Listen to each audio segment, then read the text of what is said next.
Thomas Edison said that genius is 1% inspiration and 99% perspiration. If you're a construction leader, you know all about the perspiration, and this show is all about the 1% inspiration that you can add to your hard work to help you to improve your leadership.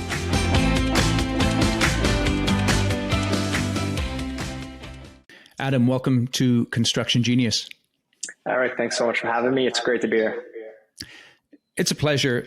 It's so interesting. I was just having a conversation with a large general contractor, and they were asking me to really dive into the need to create a sense of momentum in their projects and how a lot of the project managers are struggling with that at the moment. And we began to talk about accountability.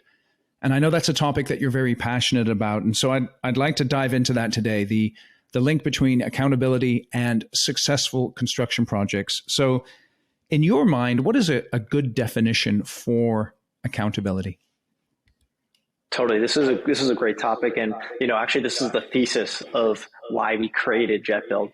So for me, the definition of accountability will be transparency first and foremost across all project stakeholders. So what that means is the ability to quickly look and understand who is responsible for what across the project.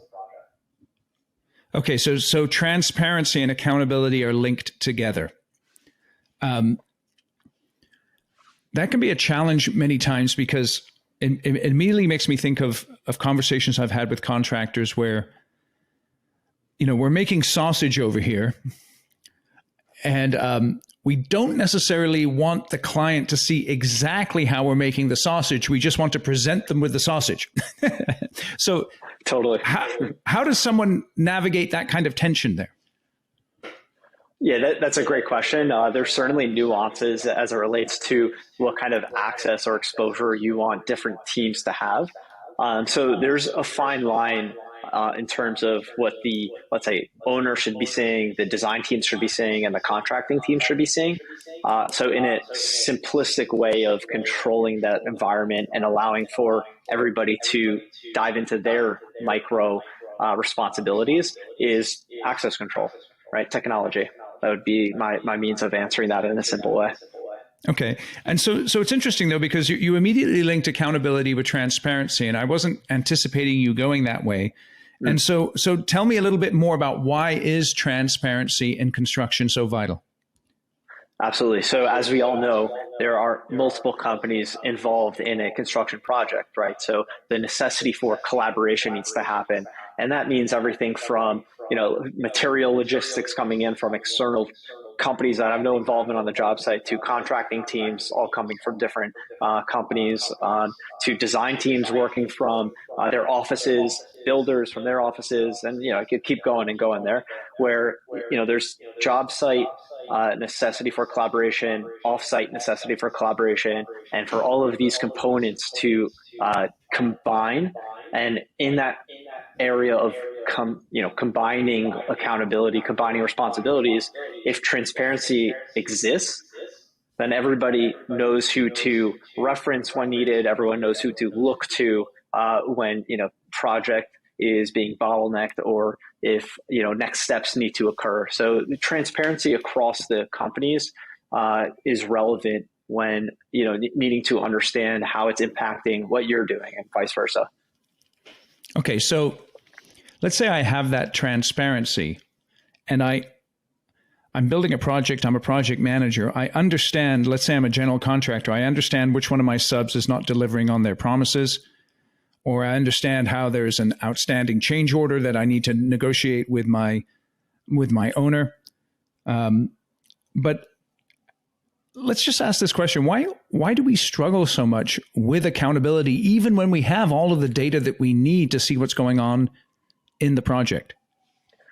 Certainly, yeah. So, first and foremost, I'd like to give us in the industry a little bit of credit and slack in that crazy response that I just gave, which is to recognize that it's pretty unique to other industries. I mean, just on top of mind, one could imagine or think of where, we do have to collaborate across so many companies, also from job site to offices. in, what is not necessarily safe environments, which is logistic heavy, which also has impact from, let's say, weather, right? So lots of uncontrolled factors, lots of different companies are involved, different departments. So first and foremost, cutting some slack there. And then secondly, in recognizing that, seeing that there's complexity involved with obtaining accountability and obtaining productivity across all of these stakeholders. So, what we'd like to, at JetBuild here, what we'd like to kind of provide teams is this essential layer of accountability. Is to say, okay, there's functions that are going to happen no matter what across a project on a basic level, right? So you have a submittal process, you have schedules, you have budgets, file sharing, drawing sharing, et cetera. So why don't we cover this in a really simple way that everybody could understand, right? Meaning if you use a smartphone, for example, you should be able to understand this. And therefore, let's start with this baseline and cover this need for transparency across teams to the degree that's relevant, right? Like permission setting, which then allows for accountability across those teams as well, which will then allow for better productivity. So kind of trying to attack it from that baseline. Okay, so in your experience working in the industry, which of the hubs of a project, so you got your subs, your owner, your contractor, your general contractor, which of the hubs, where should accountability begin in terms of making sure that it's as effective as possible? Because sometimes, subs feel like some of this accountability is out of their control. Maybe they got their act together, but the GC's out of control. Where should it lie to begin with? Totally. So, I came from the perspective of the developer, the owner. And, my role was to be very active on job sites, right? So it was basically the point person for the accountability across all stakeholders, which is why, I'm coming in at this angle of recognizing all teams need involvement. So I'm going to place the responsibility on the owner. And the reason that I say that is, the owner is the one hiring all of these teams. So the owner is the one who needs to say, hey, contracting teams, hey, design teams, hey, lender, hey, whoever it may be, ourselves, right? Ourselves as the owner, we all need to respond in the time frame that allows for the success of the project, that allows for teams to continue on their roles.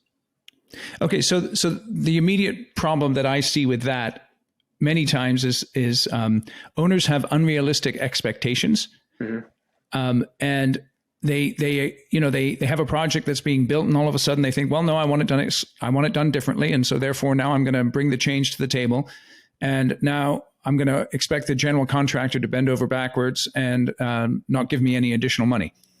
I know I'm painting with broad strokes there, but I think the audience can relate.